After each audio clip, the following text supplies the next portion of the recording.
లో cotton corporation of India వాళ్ళు minimum selling price తక్కువగా ఉంటే మేమే కొంటామని ఒక 4 ఫ్యాక్టరీలని లీజ్ తీసుకొని అక్కడ ఆపరేట్ చేస్తున్నారు. ఎవరు మానిటర్ చేస్తారమ్మా? మార్కెటింగ్ వచ్చారా ఆయన? సార్ మీరు రాసుకొని ఆయనకి నాకు చెప్పండి. ఎందుకంటే కాటన్ కార్పొరేషన్ ఆఫ్ ఇండియాకి సంబంధించిన మేనేజరు అక్కడ ఉన్నటువంటి 4-5 ఫ్యాక్టరీలతో కుమ్ముక్కై లంచాలు తీసుకుంటా లేదా కమిషన్లు తీసుకుంటా ఎవరైతే రైతులు కమిషన్లు ఇవ్వరో వాళ్ళని కొనకుండా తూకాలు పట్టించుకుని రైతుల దగ్గర మాత్రమే ఎక్కువ దూరు తీసుకొని కొంటున్నాడని లేదా సరిగా పట్టించుకోకుండా రైతుల్ని మోసం చేస్తున్నాడు ఈ 4 ఫ్యాక్టరీల్లో అని ఆరోపణలు వచ్చినాయి. నేను 2 సార్లు ఆయన పిలిచినాను. పిలిస్తే కూడా అతను రాలేదు. నేను ఫోన్ లో కూడా ఎందుకు ఇలా అక్రమాలు చేస్తున్నారు, మీ ఆరోపణలు ఇన్ని ఆరోపణలు వస్తున్నాయి, దీన్ని పట్టించుకోరా అని అడిగినాను. ఇప్పటిదాకా సమాధానం లేదు. ఎవరు మానిటర్ నేను అందరికీ నేను పైన ఆఫీసర్లు సమాధానం చెప్తానంటున్నాడు. ఏ ఆఫీసర్ మానిటర్ చేస్తున్నాడో ఏమో తెలియదు నాకు.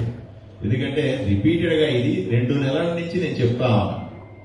రైతులకు అవేర్నెస్ క్రియేట్ చేయండి, లేదా ఈ తోకాల్లో మోసాలు తగ్గించండి, లేదా రికార్డ్ చేయండి అంటే అక్రమంగా అక్కడ అంటే ఎవరైతే ఉదాహరణకు 100 క్వింటాలు వేసుకోవాలనుకోమా 105 క్వింటాలు వేసుకుంటారు. 5 క్వింటాలు పక్క తీసేస్తారు, 100 క్వింటాలు డబ్బులు ఇస్తారు. క్వాలిటీ కంట్రోల్ అని చెప్పి డబ్బులు కమిషన్ ఇవ్వకపోతే సరే నీ క్వాలిటీ కాలేదు లేదు అని కొనరు, దానికి డబ్బులు కలెక్టర్ గారు చేసి మేడం కూడా నాకు ఇన్స్ట్రక్షన్స్ ఇస్తే నేను ఒకసారి వెళ్ళి విజిట్ చేశాను సార్. చేస్తే యాక్చువల్ గా ఏంటంటే అది 8 to 12% మాయిశ్చర్ ఉండాలి సార్ వాళ్ళు తీసుకోవడానికి. 12% అబౌవ్ 12% అంటే వాళ్ళు రిజెక్ట్ చేస్తారు సార్, అది FAQ నామ్స్ ప్రకారం. అట్లాగే మనకి కొంచెం డిస్కలర్డ్ కాటన్ కానీ అట్లాగే మనకి ఇట్లాంటి చట్టం చెప్తున్నారు నాకు తెలుసు, చట్టం గురించి నాకు తెలుసమ్మా. కానీ మీరు చట్టాన్ని అడ్డం పెట్టుకొని రైతుల్ని మోసం చేస్తున్నారు అన్నదానికి ప్రూఫ్ ఉంది నా దగ్గర. ఎందుకంటే ఎవడు డబ్బులు ఇస్తే వాడి దగ్గర మాయిశ్చర్ ఉన్నా సరే కొంటా ఉన్నారు, ఎవడు కమిషన్ ఇవ్వకపోతే ఎవడు వాడి దగ్గర మంచి క్వాలిటీ ఉన్నా రిజెక్ట్ చేస్తున్నారనే ప్రూఫ్ తో 2 సార్లు ఫోన్ చేశాను నేను. అయినప్పటికీ కూడా పట్టించుకోకుండా చట్టం నాకు కూడా తెలుసు, నేను చదువుకున్నాను కదా. ఇట్లా చేస్తే ఇదండి అని ఇంటర్నెట్ లో కూడా ఉందమ్మా అది. కానీ అది కాదు, నిజం వేరే, అక్కడ మన చట్టం వేరే. అక్కడ వాళ్ళు అక్రమంగా కోట్లాది రూపాయలు పంచుకుంటున్నారు. ఇది స్పష్టంగా ఆన్ ది రికార్డ్స్ మినిస్టర్ కూడా రాయండి ప్లీజ్.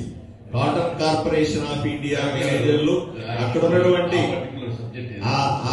దానికి సంబంధించినటువంటి వాళ్ళు కోట్లాది రూపాయలు పంచుకుని తిన్నారు ఈ 3 నెలల్లో. దయచేసి దీని మీద విజిలెన్స్ ఇన్వెస్టిగేషన్ చేయించండి, అక్రమాలు బయట పెట్టండి. రైతుల తరఫు నుంచి మాట్లాడుతా ఉన్నా, రైతులకు అన్యాయం 100% జరిగింది అని చెప్తాను, ఆన్ రికార్డు చెప్తా ఉన్నా. వారు చెప్తున్న దానికి కొనసాగింపు ఇటువంటి అంశాల మీద తప్పనిసరిగా ఎవరైతే బాధ్యులుగా ఉండి తప్పులు చేస్తున్నారో అటువంటి వాళ్ళ మీద చర్యలు 100% తీసుకోవాలి.